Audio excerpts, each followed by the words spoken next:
台嘅信义区一间当归阿嬷店，后面众来指控，竟然用洗衫袋啊来控汤。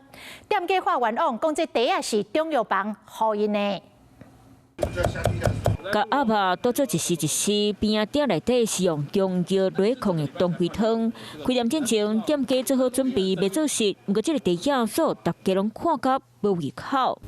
相片内底这一大堆无斟酌看，会叫是倒报，不过其实内底拢是鸭肉。网友评论写袋仔看会出有花草，这应该是摕洗衫袋仔咧煮。下开留言讲，洗衫袋仔的材质袂当吸到高温，明明都有专门伫咧店汤的布袋。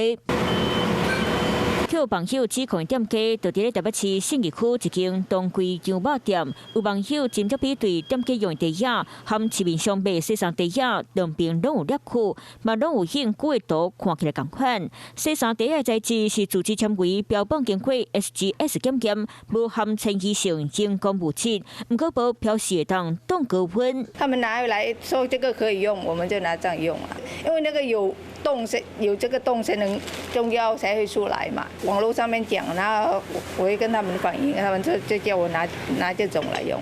头家娘本来讲，原本主药材袋仔是中药房互因的，民众提醒了后，顶礼拜已经换掉啊。我们洗衣袋，它虽然说它耐高温，可以到200多度，可是你不晓得它有没有什么杂质、什么不好东西在里面，所以你用来熬那个中药，其实这不合适啦。洗衫袋仔世界拢保护，不过摕来主药材，就惊引起食安问题。即卖店家已经换掉，不过名声应该嘛受到影响。